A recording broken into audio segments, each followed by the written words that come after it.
সবাইকে নমস্কার। আজকে বানাবো মিষ্টি দই দিয়ে কই মাছের একটা রেসিপি। কম উপকরণ দিয়ে এই রেসিপি বানানো যায়, খেতেও অনেক মজাদার হয়। চলুন শুরু করা যাক।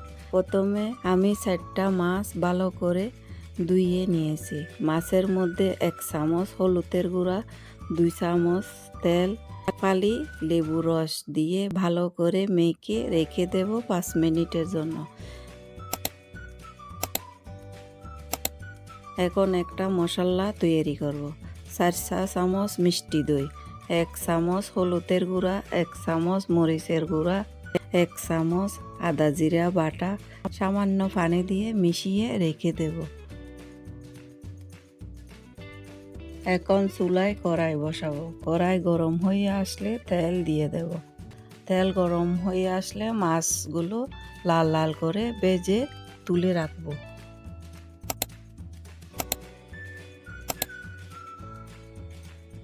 এখন মাছ ভাজা তেলের মধ্যে 4 টুকরা দারুচিনি, 4টা এলাচ, সামান্য জিরা আর পেঁয়াজ কুচি দিয়ে লাল করে ভেজে নেব।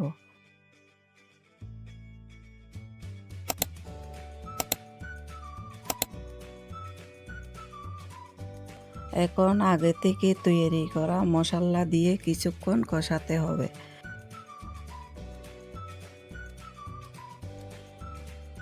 মশলার বাটি দিয়ে 1 বাটি পানি দিয়ে দেব।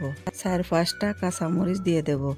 লম্বা করে কাটা একটা ক্যাপসিকাম আর পরিমাণ মতো লবণ দিয়ে ঢেকে কিছুক্ষণ রান্না করে নেব। ঢাকনা উঠিয়ে মাছ দিয়ে দেব।